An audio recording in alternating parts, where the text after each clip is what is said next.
Hello and welcome back to yet another session on methodology of literature. Let's first have a look into the literature during the Middle English period, and then we will move on to Renaissance and the Elizabethan poetry or the beginning of the Tudor Dynasty. So let's start with the Middle English period and its literature. I did tell you of how language dominated the period. French was the official language, and therefore many writings, many poems were written in French and not English.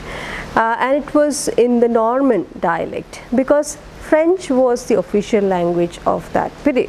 So it is during the 11th and the 12th century that you have this the literature, especially the literature on medieval romance. Now we did speak of crusades, and the literature of the period was all about the lover yearning for her beloved who has gone to fight the war. So the literature of the period was all about medieval romance, which we will be dealing with soon. And so these romances or these works are not of high importance when it comes to English literature, but we have to have an understanding of these literary works before Chaucer. Now let's have a look into the works. It is also given in your textbook. So some of the influential works of the period are Marie de France's Lays, and then Marie de France was a poet, a female poet who lived in the British Islands during late 12th century. She was a Norman lady and wrote at an unknown court. Her work were almost certainly known at the royal court of Henry II of England. We did discuss Henry II and his cruel murder of St. Thomas Becket in the last video. Now after Marie de France, you have Guillaume de Loris and Jean de Man. Guillaume de Loris and Jean de Man, they both together wrote Roman de la Rose. Now Roman de la Rose is a very important work which in fact influenced Geoffrey Chaucer a lot. It is a medieval poem in Old English and is styled in an allegorical an allegorical dream or an allegorical vision. Now what is this allegorical dream or allegorical vision? It is also called dream vision. It is a narration, or it is narrated in a dream-like sequence. This was very popular during the Middle Ages, and it is based on allegory. Now what is allegory? Allegory is a story or a poem that can be interpreted to reveal a hidden meaning. Personification is mostly used here. For example, you may have honesty as a character, and therefore indirectly it speaks about the virtue of being honest. Likewise, you will have gullible as a character, which speaks of being, getting tricked very fast. So these they come as a character, allegorical kind of story or poem. So, and in the form of a dream is what we have, or what is called allegorical dream vision. Now it is also, this period is also notable for its courtly literature, courtly romance. Rose, Roman de la Rose, Rose is both the name of the titular character and is also an abstract symbol. So that is why it is an allegory. It is an abstract symbol for female sexuality. And Guillaume de Loris wrote around 4,500 4,058 lines in this poem, and he was trying to describe a courtier's attempt at wooing his beloved lady or women. It portrays chivalric romance.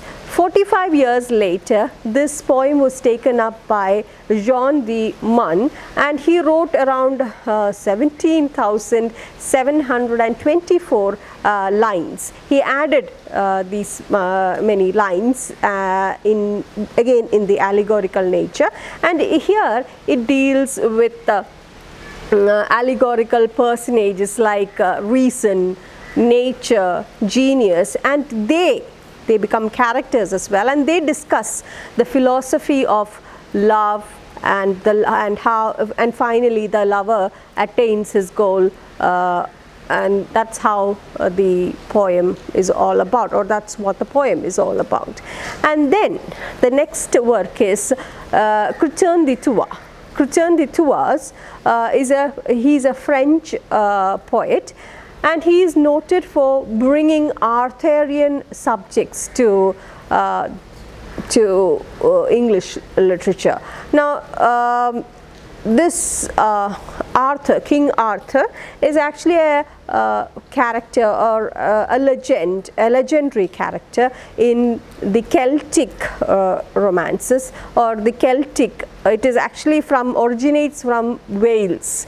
It is a story, an oral tradition that was prevalent in Wales, the Celtic tribe. And King Arthur, he was a legendary British leader who, according to the medieval historians and romance, led the defense, or he was the one who helped the Britons fight the Saxons, the invaders, the Saxons, the Angles and the Jutes and the Saxons during the 5th and the 6th century. So he was this British or the British legend, or the Celtic leader who who fought against the Saxons in the 5th and 6th century, and he was a central figure he is a central figure in the legends of Britain. Although King Arthur didn't invent his round table and tales of his fellowship, it was Chrétien de Troyes who was the first to recount it in verse, the adventures of Arthur's knight. It did, of course, exist earlier in the oral form in Wales, as I told you, in 11th century and all. But it was Chrétien de Troyes who brought it as in the form of verse, or in fact he celebrated the work in his works.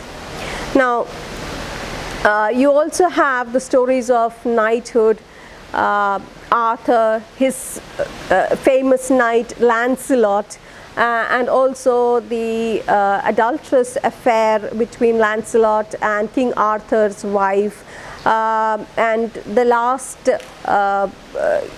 the adventure of King Arthur, who goes on the quest for Holy Grail. Now, what is this Holy Grail? Holy Grail is a vessel that was used by Christ in the Last Supper, and this was given to Joseph of Arimathea. So he goes in search of this Holy Grail, and that is his last adventure. And you also have Ivan. Ivan is a poem written by Chrétien de Troyes. It's about another knight, Ivan, who of the Round Table, and who's famous in the Arthurian legend, and his wife Lordine. Now,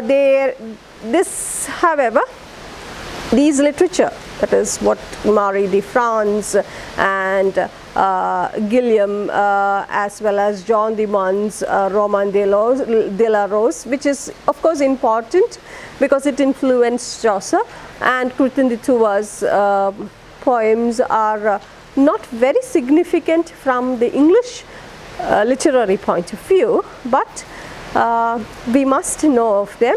They were the crowning achievement of the Middle English was yet to come, and it was yet to be written, and that was by Chaucer in the 14th century. So the literature during this period, that is during the 12th and the 13th century, both in prose and poetry, were monopolized by the French, and they were written in Norman dialect. So the literature during this period, that is 12th and 13th century, was both prose and poetry were monopolized by the French. Now they were all written in Norman dialect. Romance stories were written in poetry and were told like a tale or a story.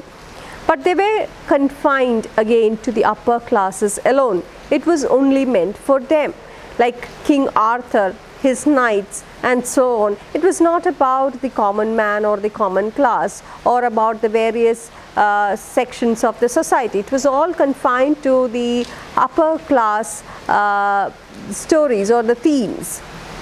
You also see that as a continuum in Spenser's Faerie Queene as well. Now every book has a warrior, a knight, so the adventures, and then you have the adventures of the knights, like rescuing the damsel in distress, killing monsters and evil people, and all these incidents were very common during that period, and they became narratives in verse, that is poetry.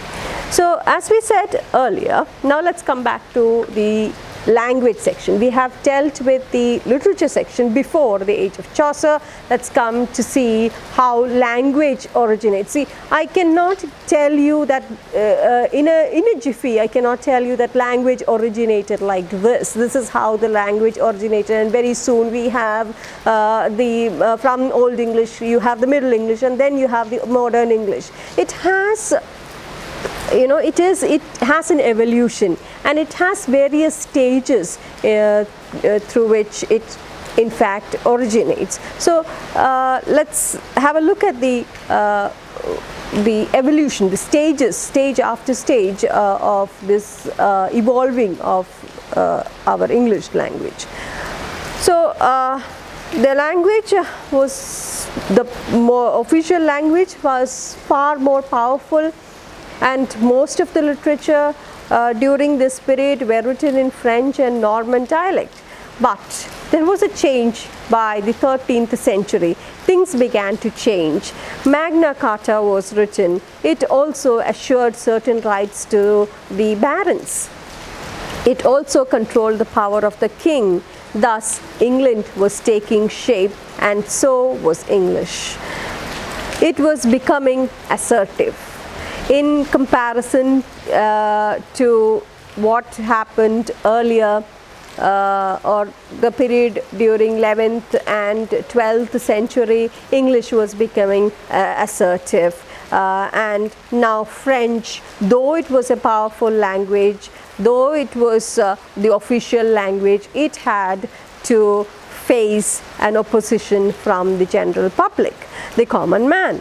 This struggle ultimately had to go in favor of the popular language, the language of the day, the language of the common man. Sometime in 1400, that is the middle of the 14th century, English overpowered French. It asserted itself, and soon it became the official language of the rulers also. They have the statute of pleading, wherein all the low courts has to use English as the official language, or everything will be recorded in English. Soon the ruling class had no other choice but to accept it. They had to go in favor with the common man to help them rule peacefully. So English was now the language of the ruling class also. Since it became the official language, the statute of pleading was held that everything has to be, official things, administration has to be written in English. Now the ruling class had no other choice other than to accept the language. Now this was a new status to English, and people now took pride in having their own language as the official language. And as we discussed earlier, that is, Michel Foucault had said that power and knowledge are intimately related, and it is the patronage of power or the ruler which helps in the development of the language. So whoever is in power or whoever is ruling, his or their language becomes the official language. So now in the middle of the 14th century, English has also become the official language of the ruling class. Though it was the Normans who was ruling, they were forced to accept English as the official language, and the rulers had to go in favor of it. So now in the middle of the 14th century, English came to have the patronage of the rulers, and it developed into a sophisticated language. It had, again, English was not fully refined. English was the language of the common man, and therefore it had a lot of flaws in it. Now that it has become the language of the ruling class, it had to undergo a lot of refinement.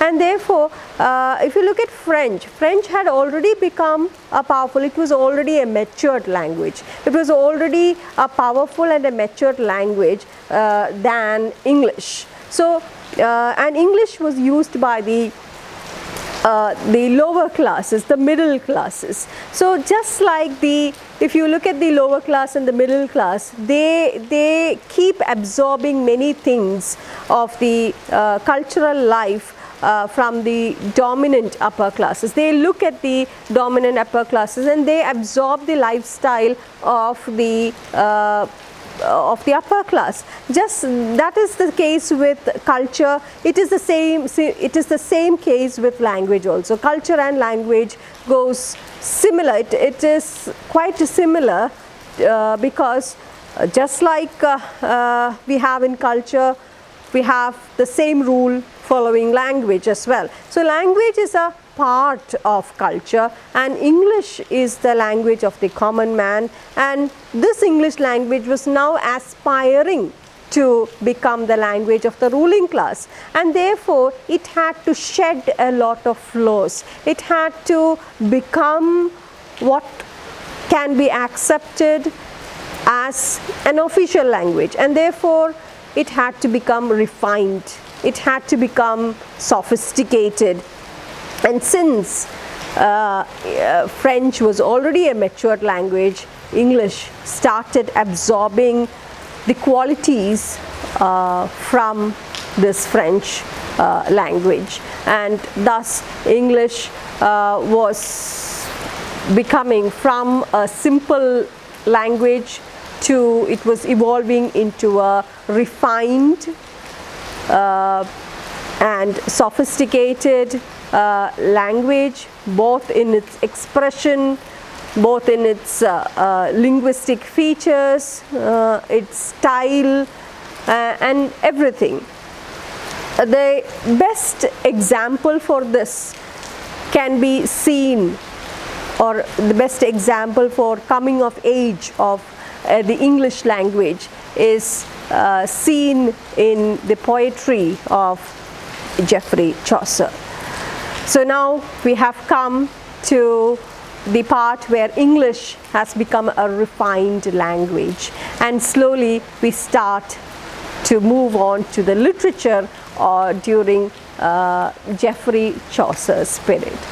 Geoffrey Chaucer was one of the greatest poets, and in fact the last poet of the medieval period, because he was born in 1340 and he died in 1400, right at the end of the middle period or the medieval period. So during this period, which means the later half of the 14th century, he wrote mainly in English. Till then he had been writing in French and Latin, but by the 14th century his language, his mother tongue, which acquired a prior place, forced its way as the official language. He started using his language as his or to pen down his thoughts. So Chaucer had the advantage of it, and he attained, or he started writing his works in English language. Geoffrey Chaucer is referred to as the father of English literature. He's also the first writer to be buried in the Poets' Corner in Westminster Abbey. Now, he lived during Edward II's, he was born during Edward II's period, he lived during Edward III's period, and he died in during Richard II's period or reign. Now, Geoffrey Chaucer, he was a philosopher and an astronomer. He also maintained a career in civil service as a bureaucrat, as a courtier, diplomat, and also member of the parliament. He is seen as a crucial figure in legitimizing the literary use of Middle English. His works include the Book of the Duchess, the House of Fame, the Legend of Good Women, Troilus and Cressida, and he is remembered for his work, the Canterbury Tales. I did tell you the story of St. Thomas Becket and Henry II, who had him murdered, of course.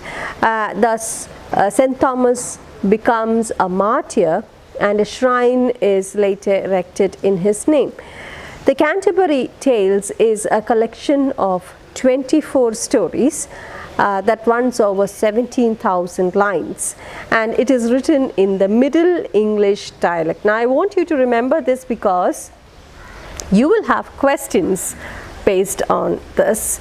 It is written in the Middle English dialect, and is written, the meter in which it is written is the Iambic Pentameter. You have studied Iambic Pentameter, unstressed followed by stressed.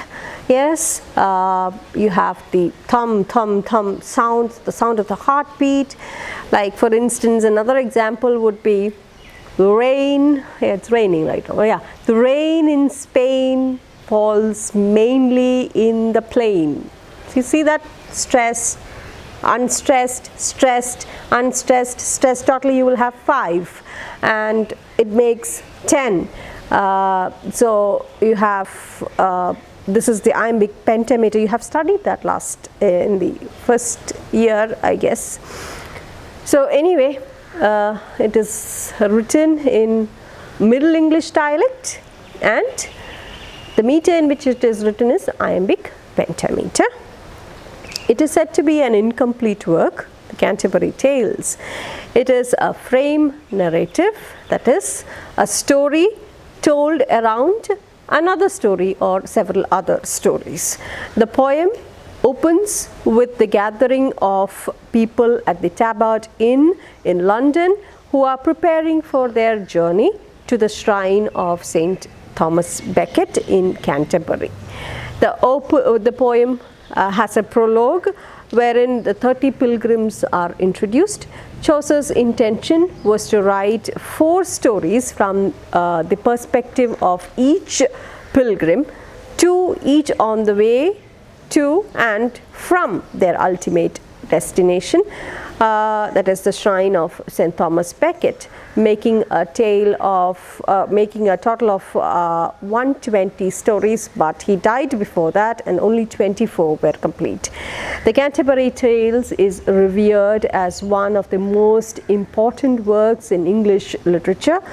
It is a cross-section of the 14th century England and is open to a wide range of interpretation. Few other writers were also writing during this period. You have William Langland, who wrote Piers the Plowman, and you have John Gower's Confessio Amantis.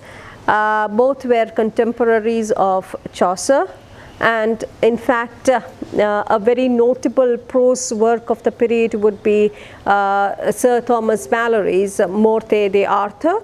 It is written in rhyme royal. Again, rhyme royal is a metrical pattern. This consists of 7 lines. Rhyme royal consists of 7 lines, usually in iambic pentameter.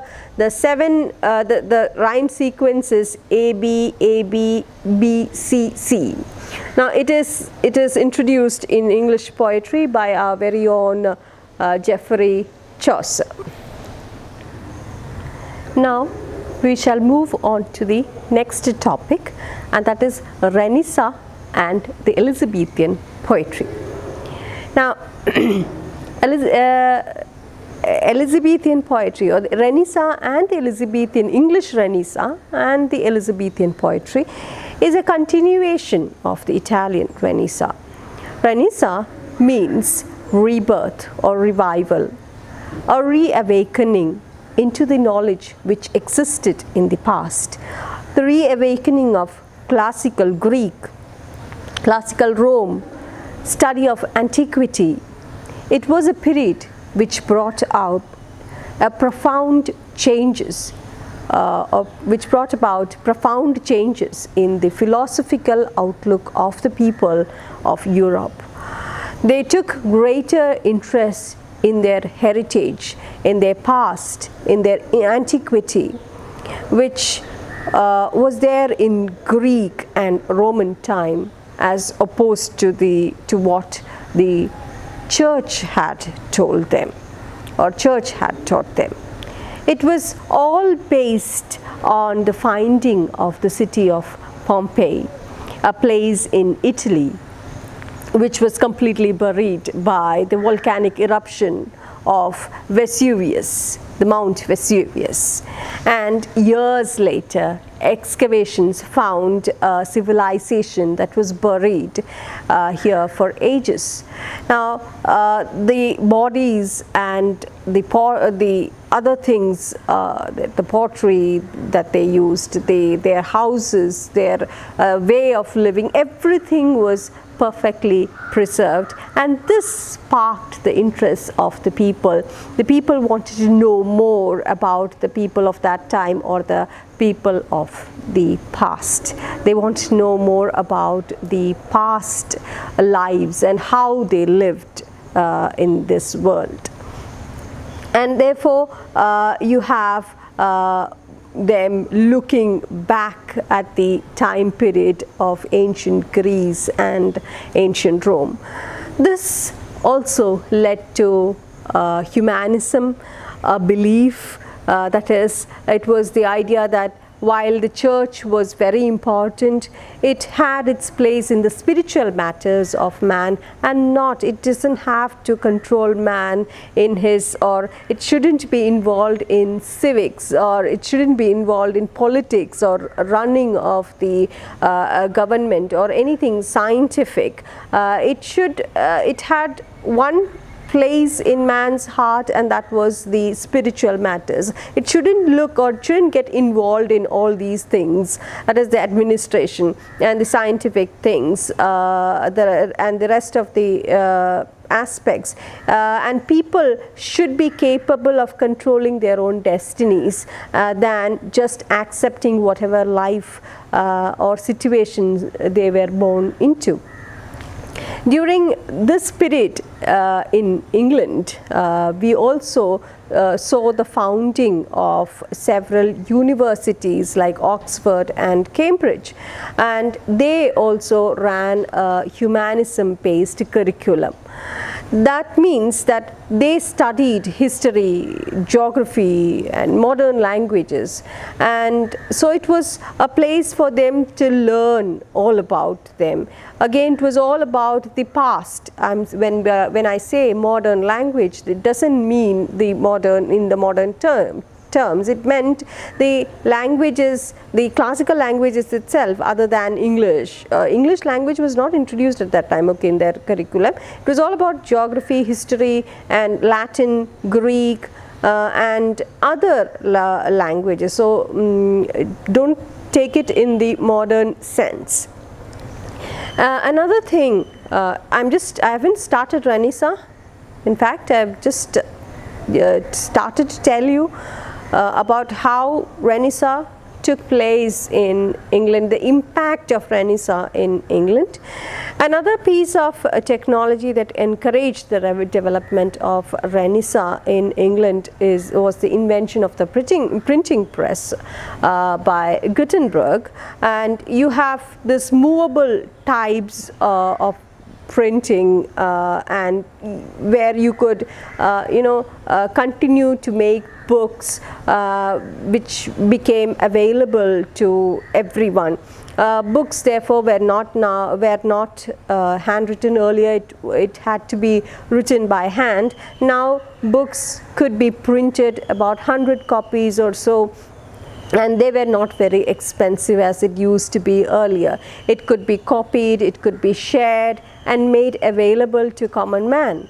So this also meant that there were a lot of rediscovered manuscripts of the ancient Greece and Rome. So this was again copied and shared, and people were able to get a copy of these manuscripts. They were now becoming, or they were more interested in learning. They were this learning of the past, or this longing to understand the past events triggered in them a feeling of, or to learn a lot. So the books were now available through universities, and general public also could buy them or get the books borrowed. This allowed the development of science and philosophical thoughts that existed in the ancient Greece and Rome. So whatever precious discoveries or scientific thoughts, as well as, like, you have Aristotle himself, and you have Plato, you have Socrates, and many other writers, classical writers who spoke about mathematics, who spoke about astronomy. All these were now, the people could read them, and since because of the printing press, these books could be, or these manuscripts that they got from the Greeks, or the Greeks who actually fled from the wrath of the Ottoman Turks, and then they came to Italy. From there they got these manuscripts, and this, because of the printing press, it could be reprinted, it could be printed in several copies, and was now made available to the people. So this had an impact on the way people started to think. Another effect of the printing press was the standardization of the spellings. Now earlier, up to this point, people used a variety of spellings. They spelled a word according to their whims and fancy. There were no standard spellings to English. But now, since the printing press was developed, and since it had to be printed, say 100 books or so had to be printed at a stretch, and they had to use the stamp or the letters.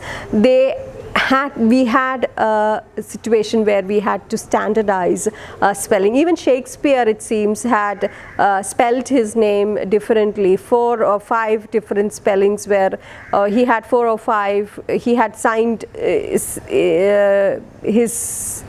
he used his signature, he signed, or he wrote in his name in 4 or 5 spellings. So here again, because of this printing press, they had to standardize the spelling. So this was one aspect of the printing press, which again indirectly was one important aspect that developed, or that led to the development of Renaissance in England. So the standardization of the spellings and the printing press, the printing press and the standardization of the spellings, availability of books, people beginning to think rationally, scientifically, had another impact as well. It led to the idea of the Renaissance man, which exists even today. Now we call a Renaissance man, or we say the term Renaissance man refers to a person who is multi-talented. Now therefore the term Renaissance man means to be multi-talented. It encouraged people to have a broad achievement in many different areas, like to learn different languages, to know how to read and write, to learn to study the Greek writings, to have an understanding of mathematics, to have an understanding of history, to learn how to sing and dance, to compose poems in archery, and many more. So a Renaissance man is used to talk about a man who is in today's perspective, it is used to talk about a person who is talented. And now this was also a period of a great change. So people were becoming more or started to think rationally and scientifically. It was a beginning of a change from what it used to be in the past, where they used to just listen to the church and nothing more than that. Whatever the church said was the Bible, and they never thought more than whether it was logical or not, and now they were thus gullible. But now it was not like that. They started thinking. The exposure to new books made them think rationally and logically. Now another aspect of this period is the great exploration and discoveries. It changed people's ideas about what they knew about the world. Earlier, people thought that there was no life beyond Europe. I did mention that in the beginning. Just like us discovering, what if we are to discover that there is a new galaxy? Of course there are many galaxies, it seems, and there is a galaxy and there is another planet just like our planet where we have human beings, just the same, very much similar to planet Earth. What if we are to come to know of it? It would change the way we think about the world in future. It would even change the way we had thought about the world till now. It would have a complete change to our understanding as such. Just like that, this finding Christopher Columbus, his discovery of America, made people realize that there were people living far off, and this challenged the very idea of what they knew till that period. It was not just the science and literature that Renaissance hit, it also changed the way people, or influenced religion also. Now people, earlier they were gullible, they just listened to what the church said. Now people started questioning the church. Erasmus, you must have studied that in your history lessons. Erasmus questioned the Catholic Church's interpretation of the Bible. Martin Luther, who in 1517 nailed his list of grievances on the church door. It is called the 95 Theses to the Door. And now what what was he doing, nailing these grievances on the door? He was protesting. And thus you have the word Protestants.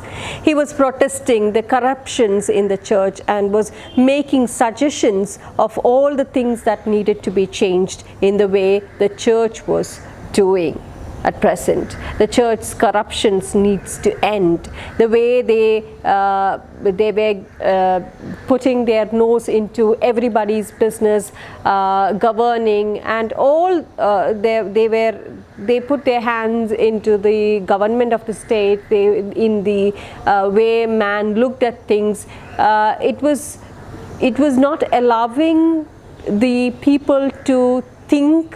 It gave different interpretation of the Bible. It spoke in a way that kept people in the dark. Now people started questioning. People started to state that there were other interpretations, various interpretations to the Bible. And now with the availability of Greek and Latin texts into the hands of the common man, because of the printing press, they were able to read and write. Earlier it was just the clergy who were able to read Latin and Greek.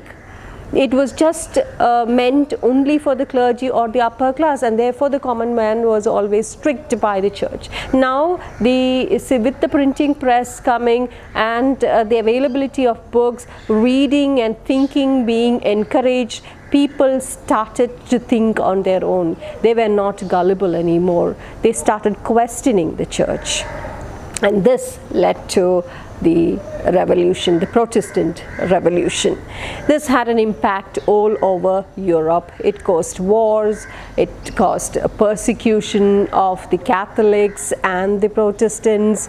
It resulted in the founding of several denominations of church. Like for instance, you have the Protestants are known under various names in different countries. Like in Germany you have the Lutherans, in Switzerland you have Calvinism, in Scotland it is the Presbyterians, and England you have the Anglicans or the Puritans. All right, so that will do for today, and we will start with the Tudor Dynasty in the next or the upcoming videos, and then slowly we will move on to the modern period or the Elizabethan poetry. Not the modern period as the modern period after the world wars, but the period after the Middle English, right, which is also referred to as the modern period. So we'll start with the Elizabethan poetry. We'll also have a quick look into the Tudor Dynasty and the background of that period. So till then, thank you.